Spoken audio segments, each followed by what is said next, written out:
Salutare, bine v-am găsit la niște agar.io și văd că au făcut această nouă actualizare. Îți poți alege ce skin vrei tu, ca pe PC, și este foarte tare, chiar îmi place. Să vedem ce skin să ne alegem. Cam place chestia asta, nu știu ce. Să alegem un nume.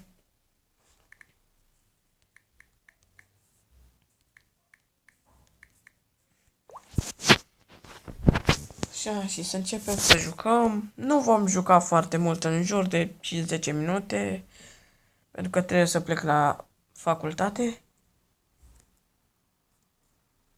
Și să continuăm.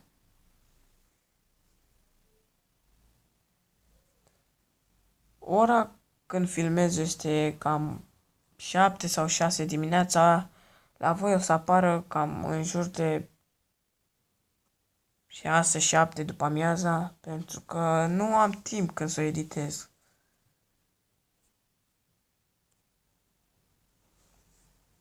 Mamă, cum frate, că tot el a intrat în mine, tot eu m-am spart. Logic, el trebuia să se spargă. Dar acum...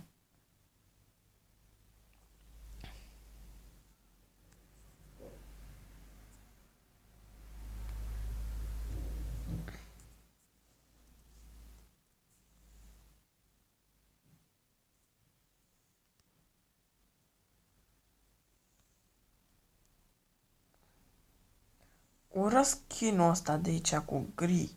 Chiar nu suport.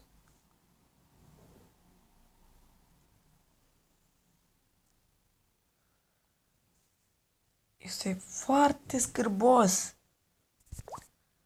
Nu știu, e foarte, foarte ciudat. Ups. Să vedem dacă îl putem sparge pe ăsta verde.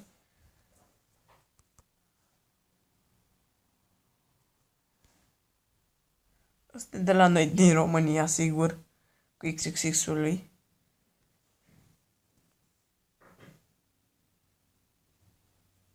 Poate o să filmez și cu un băiat. Vedem. Poate am să filmăm cu un băiat, ne jucăm, ne batem. Așa. El sigur nu știe că eu am hack și va da mine și tot el va muri, fuck you. Să râdem puțin de el.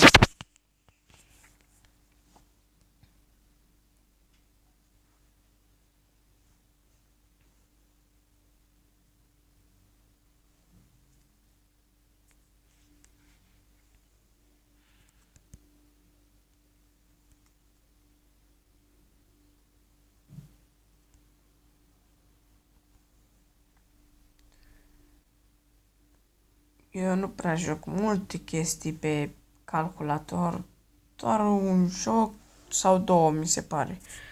Metin 2 și Hitman și cam atât. Se pare că pe mapa asta sunt mai proști.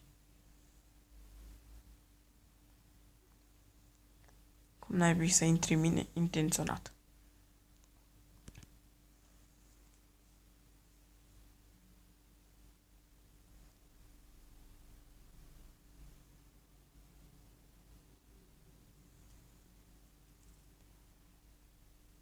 Ce vrei, mă, piticule, mă? Dar vrea să mă spargă pe mine. Sau măcar încearcă, se chinuie sau nu știu cum se zic.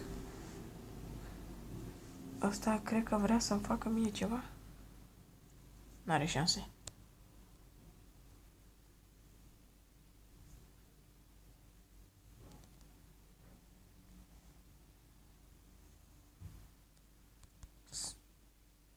Sper să nu-mi lăsați în comentarii. Vezi că ai lăsat mâncare pe acolo sau... Pentru că eu uneori o las intenționat să scap de alții care mă urmăresc. Și asta este o tactică.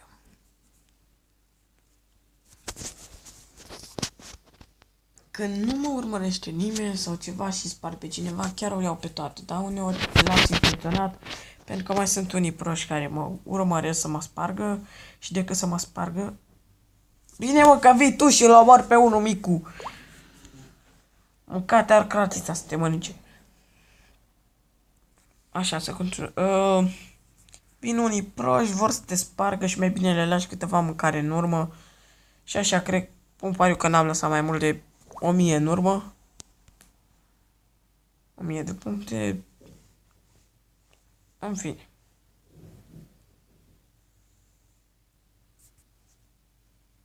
Încerc să ajung în mijloc, pentru că acolo se găsește mâncare.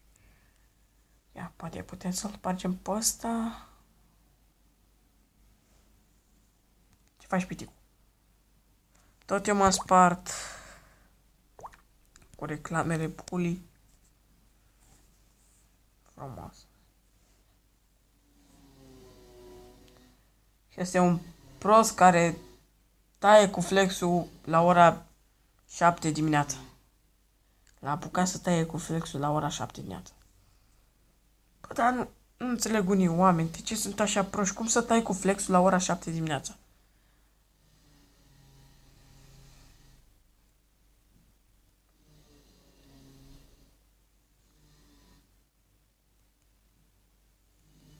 Oare reușim să spargem și păpica?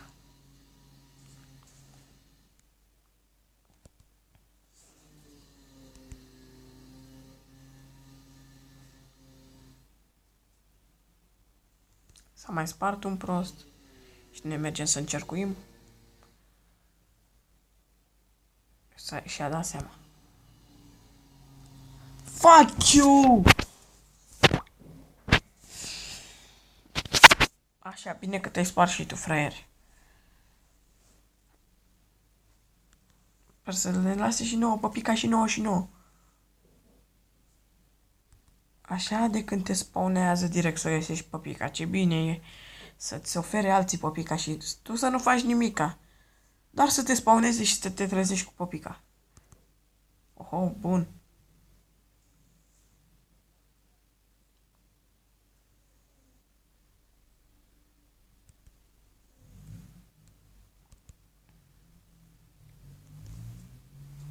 Dacă te ții după mine, ce să-ți fac?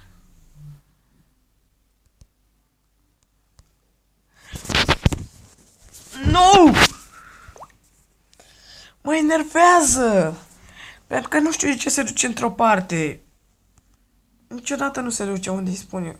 De fapt, unde îl conduc eu să se ducă. Se duce doar într-o parte a lui. În partea care vrea el.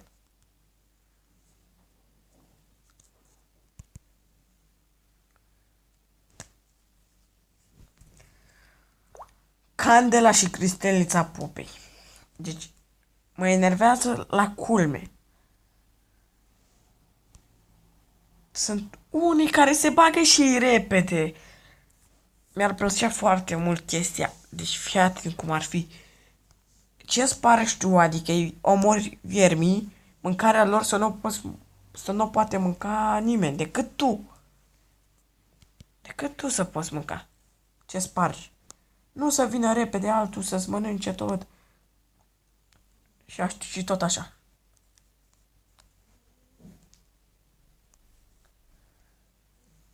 Să facă o actualizare în care să nu poți mânca decât mâncarea pe care o spargi. Tu.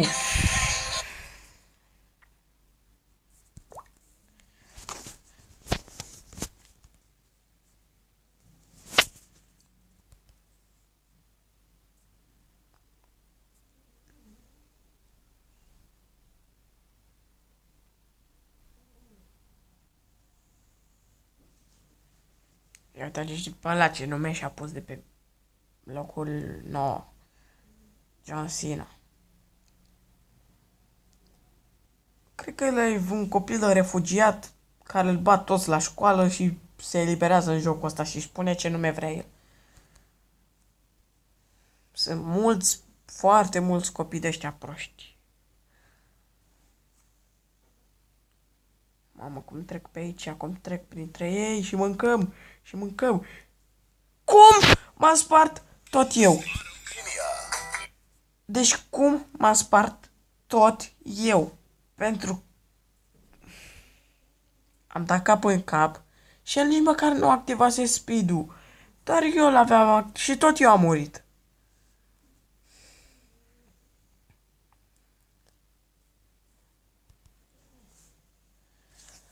Bine mă că vii tu repede, mă. Bine că vii tu repede.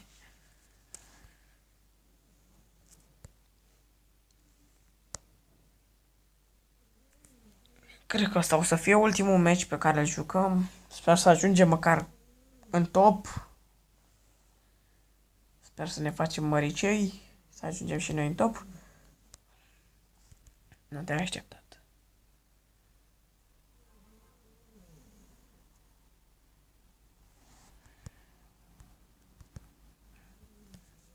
Să vă povestesc și eu am făcut acum câteva zile mă jucam jocul ăsta. Și îl văd pe unul mare, mă plimbam și eu pe aici. Mâncam de la unul. Și băiatul era pe locul 1, n-avea ce zice, credeam că vine și el mănâncă ceva și pleacă. Dar el vine, se ținea după mine, eu care aveam 1000 de puncte și el pe locul 1 se ține după mine și dintr-o dată intră cu capul în coada mea. Dar faza era că s-a ținut după mine cam până la mijloc, nu, la marginea hărții. Și eu cred că s-a omorât intenționat să-mi dea mie popica sau chiar n-am știut ce să zic. Dar chiar mi-a plăcut faza aia. Și sper să-l depășesc pe ăsta. Să mănânc și eu, nu numai el, că el sparge tot, văd. Pe aici. Mamă, să mă duc și eu acolo în el. Să intru și eu.